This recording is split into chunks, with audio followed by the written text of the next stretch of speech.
Hi, I'm Jeff Frederick with JeffKnowsBoyertown.com. I'm here at Ridgewood Winery in Bechtelsville today. I'm going to meet with one of the owners, Bill Smith, and he's going to take me on a tour of the facility, and we're going to try some wine. We're going to talk a little bit, have a conversation. Let's get started.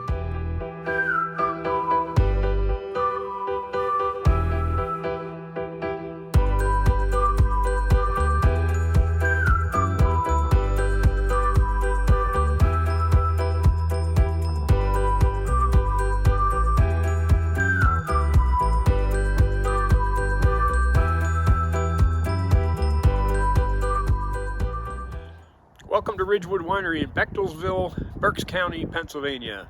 I'll show you around our new facility and show you what's existing here today and how we expect to change it into the future. This is our barn facility that was here. The property was built in 1822. The barn is the original barn with some improvements as far as the concrete floors and so on. What we intend to do here in the barn is use the lower level for the retail area. There'll be our main bar, which will probably be about 50 or 60 linear feet of bar. The retail area in with it, all your purchases will take place in there for the most part.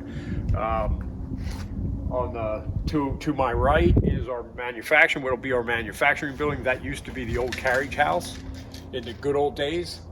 The tank room will be on the left-hand side, and our bottling location will be here on the right-hand side. Beside me here, again, going around to the right of our complex, is what used to be the old milk house. The old milk house is going to be used in the summer months, and the more outdoorsy climates will be used as another outdoor bar, as the seating area that will be behind me where these cars are parked now is a temporary parking lot. And this whole area behind will be closed in and set up nicely with tables and chairs and fire pits and umbrellas and something. A nice place to sit out here with a beautiful southern exposure. Let me take you up to the second floor of the barn, which is going to be our biggest of our wedding venues. That'll be interior. So here on the second floor, you can see that the barn is still in its original state with the dividers. It has 4 different sections right now, which would have been different areas for grains and hays and straw and so on. This all gets taken out. We'll raise everything out from this level down comes out, and we will be opening this whole thing up with a brand new floor. There are facilities being added onto the barn so that there'll be plenty of toilet areas and caterer's room so that we can accommodate up to about 150 people here. So let's go outside to the back side of the barn, which will be the north side of the property, and we'll give you a scan of the property that we own. See if we can give you a visual on what we expect to do. The property that is to the north side out here will have a driveway that comes up. This area gets graded out. We will flatten it out a little bit so that we can put tents out here so that people can do hors d'oeuvres and drinks while the wedding venue is being switched around from an actual wedding to the reception area.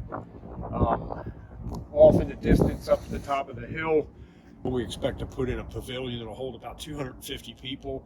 That can be used for anything, but the biggest uses will be the weddings and the concerts. We do live music concerts 5 weekends a year in the summer months. We also own the other side of the road that's on the south side of the barn, which you saw earlier, where the temporary parking lot is now. We own about 12 acres on the other side of the road, and we own 16 on this side, so we have a total of 28 acres here. We should be set up in time to be able to do about 4 major events at one time. Okay, we took the tour. Let's go try some wine now.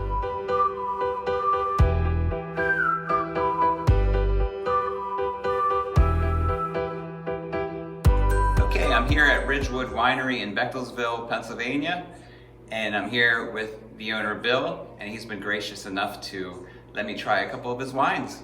So, Bill, what are we going to get started with today? Well, we're going to give you a taste of 3 of our wines. The first one I'm going to pour for you is our Riesling. Excellent. So while you're pouring this for me and while I'm trying it out, I'd like to ask you a couple questions. Sure. So the biggest question to me is, how did you get started in making wine? Because you are The Well, you winemaker? can call them the winemaker, you can call them vitners. Vitner sounds really It's like, professional. you know, you can call it whatever you want, but either way, I'm the guy that gets down and dirty and makes it all happen so that it looks good in the bottle. So how did that begin? Actually, it happened by mistake. I always wanted to try making wines. So my wife's grandfather made his own home wines, and they were quite strong and not what you would call commercial grade, but we loved them. You could have a 5-ounce glass of that stuff at the end of the week and forget about that whole week in a heartbeat. But I was always fascinated by trying to make something out of something else like that. Okay. So it ended up that someone gave us blackberries. We had heard that blackberry will make a pretty good wine. Okay. So I started tinkering around with it, and Tinkering is good, right? We made the first 1 gallon that we had, and I put it in our. We have a laundry room in our home, like most do, and there's a place that I stored it. We promptly forgot it was there. We're raising 3 kids, had 2 dogs and a cat, and we just forgot about it. And we're cleaning up the next spring, and we find this thing sitting there. It's now something like 6 to 9 months old. We pull the cork off the top of the rubber cork stopper, and I thought, it didn't smell bad. And I poured it in the kitchen. I poured it in hood glass, and it doesn't look bad. And I thought, well, let's taste it. And it's, other than the fact that it's very dry, very strong, didn't taste bad. I added sugar to it. We went into the next year, actually got blackberries, made it again. This time we didn't forget it. Right. And we followed through with it to the end, and it is now a 6-time Pennsylvania Award winner, and we use exactly the same recipe that we did when we got started. That started your love of winemaking. Yes. That exploded for me very, very quickly in your trial and error states. Okay. I got lucky, if you want to call it lucky. Maybe I'm smarter than I thought.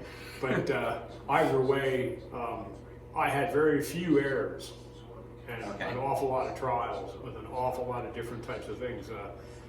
Everything from, like I said, the blackberry that got started to we've even made pumpkin wines. So my theory is you can make wine out of anything. Okay. And I'm willing to give it a shot. And you're going to give it a shot. That's great. Twice, So I just tried the Riesling. It is delicious. I love it. I had Rieslings before that I thought were a little on the more sweeter side. This is perfect. And what's next for me? Well, the next one that we're going to go through is going to be our Ridgewood Red. Okay. The Ridgewood Red is a blend of 2 different grapes. It's Sangiovese and a Cabernet Sauvignon. Okay. Let's give that a shot. And this particular one is a 50-50 blend. It's just the way the flavors worked out, as I mentioned earlier. We ended up with a combination of things, and we decided that this was the one that tasted best this year. Each year that will change just a little bit. It smells really good. Just to try to protect and keep to more standard flavor. That is really good. You can definitely taste the fruitiness in it. Mm-hmm. Yeah, real good.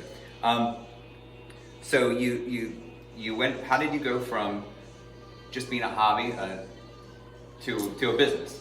Well, one of the other places that I worked at a regular job at the time was a place in Honeybrook, Pennsylvania. And in that place, one of the guys that was there was also a home winemaker. He's one of the drivers. And he kept telling me, your stuff's really good, your stuff's really good. He said, you got to put that in the amateur wine contest that you do up at the Mount Hope Winery outside of Lancaster. Okay, yeah, I've been to Mount Hope. So he said, you got to do that. Well, it took him 2 years to convince me to do it. Well, he knew where I lived, and he showed up the one day, and he goes, I'm taking mine up, and you're going in that room, and you're getting stuff, and you're taking it up too. So that's how I got into the wine contest, and there's 3,000 people in this contest. Right. And I said, if I come home with anything, I'd be happy. Sure. Ended up that first year, we ended up with coming home with 14 awards, and we cleaned house in the state of Pennsylvania with first, second, third, and grand prize. Wow. And out of the 9, First time trying. First time. Wow. And out of the 9 categories that were there, which they call the flights, we had 6 first place ribbons out of the 9, and the other 3 were silvers. Wow. So it's at the end of a 2-year period, I ended up with, I think it was 21 or 24 awards. Wow. In that, and I thought, it's time to do we something. might be able to do this. So we started entertaining it. We started the LLC, and then started looking for a property to buy, which we bought in Birdsboro, and Well, about a year or so after we bought it, we opened up for the winery, and then the word just spread. We never really did do a lot of advertising of any kind. That's good. So And the wine, I think the wine is your advertising. So you have the location in Birdsboro, right, and now you purchased this location in Bechtelsville. What brought you to Bechtelsville? Mm-hmm. It got real clear to us about 18 months that we're never going to be in this building for 5 years and not meet our capacity. You need to expand. So we needed to expand, and of course I put the crystal ball in my wife's hands again, and she went out and she found this place. And this checks all the boxes. Checked all the boxes, and it gives us the opportunity to expand because we have 28 acres. So with the 28 acres, we can put in the fruit vines and keep everything in our own house, so to speak, as far as controlling what's going on. It gives us the opportunity to expand and give everybody a place to do their special events, whether it's weddings, birthday parties, anniversary dinners, family reunions, right, and so on. It checks all those boxes, as well as giving us the opportunity to do the expansion of the actual making of the wine as well. You talked about events. What events can you do right now? Right now, because of the COVID restrictions that we have going into 2021 yet, we're limited to what we can do. My wife's the event manager as well, so she does a lot of this stuff where she brings in artists. We do little painting classes of small groups, and we do wreath classes, and we do all kinds of little craft things that people are interested in doing. Right. You come out, you're having a good time, you have a glass of wine, you sit there and you do this. So we do that kind of stuff right now. Okay, and of course you do your tastings here. Yes. And of course you can just come for a glass of wine, bottle sales. So quickly, the future events, can you just recap them again? We'll have outdoor wedding venues, we'll have indoor wedding venues, you've got the pavilions that we'll put in for the concerts. So we should have no problem with being able to house the things, and most of the events can happen simultaneously. We can do a concert on the hill and still do a wedding in the barn. Sure, at the same time, right. Somebody else because we have the space. The other one that people are liking that we said to the township when we came down here with this particular property is we're also putting in more of a walking or nature path. Oh, great. It'll be close to, I think it's going to be just under a half mile long. That's great. And you said that the barn the first floor of the barn will be your main bar, and you'll have a store there where you can purchase the wine, shirts, right, what have you. And then there'll be outside seating there as well. So the space that we're in right now, in the future, this will become... This whole space, when we're finished, will be all opened up. You can do, I mean, this is all that's set up for us already. But you'll be able to do catered events in here, catered events outdoors, catered events in the barn. We'll have the facilities to handle all that. All right, so let's try this last one. And what are we drinking now? The last one we're going to do is a summer blush. This one, when we rolled this out about 3 years ago, we expected it to be just a summertime drink. It's a very light wine, delicate flavors. It ended up that this thing, the first weekend, sold 40 cases in 4 hours. This is actually made out of. Everybody's familiar with. It smells great. It smells like watermelon, like that's on the label there. That's what it's supposed to be. Everybody understands a Merlot is a dry red wine, but the base for this is actually what they call fruit-run Merlot juice. Okay. So that's why it has no dark color to it, because this is before we press, so you get very, very little color. And then the watermelon is an add-on to the end as a sweetener, but it's actually condensed watermelon juice that we're using for the sweetener. There's something about it that makes it very easy to drink. Yeah. Like I said, it's a lighter drink. A lot of the ladies like it. Summertime, you can sit out there, you can have a bottle between 3 or 4 of you. That's really good. Without a problem. You don't have to really worry about it. It's a very low alcohol. It's running about 8.5 to 9%.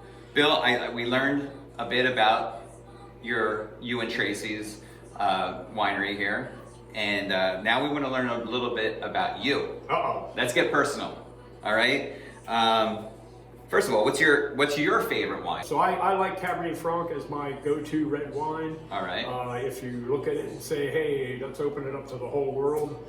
Amarone, it's an Italian-made wine out of the Tuscan region. It's the only place in the world. It met some people that I know that are over there, and I actually was able to work out getting them to get me some fresh juice sent to me. Okay. And attempted to make my own. It's pretty good. Okay. I'm bragging. It's All right, pretty good. You're allowed to brag. Go ahead, Bill. Your favorite food?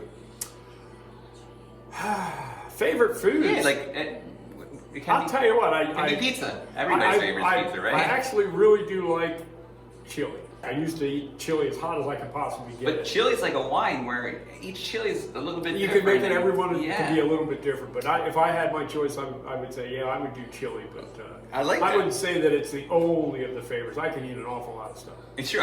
So can I. Don't worry about that. Favorite music? I like more of the laid back rock and rolls. Just sit and listen to something that's easy to listen to. Yeah. So like a little bit with an edge there, a little bit of rock. Yeah, I can. Can you name a band? Oh my goodness, I can name a lot of Just bands. name one. It doesn't have to be your favorite, but one of the ones that I liked, especially in my younger adult years, was the Eagles. okay, Eagles. Oh, they're great. So, they're great, the Eagles and the is team's one great of the- too. Yep. Not this year, but Not this year. I love them no matter what, though. But yeah, Eagles are great. Last question for you: do you have any other talents or favorite pastime if you didn't have a talent? Yeah, I learned, I taught myself a lot of this, but then went to school and got my pilot's license in 1995. Pilots. Okay. So, What do you like to fly? most of the time that I'm flying low wing single engine airplanes with about 200 horse. Okay. Something that gets me from here to there. Where do you fly out of? I started out in Lancaster. Of course, we now live down towards the Morgantown area of Berks County, Chester County. Mm-hmm. So since we live down there now, it's actually closer to come up to Reading to do it. Okay. All right. I really appreciate you having me, and I think we all learned a lot today.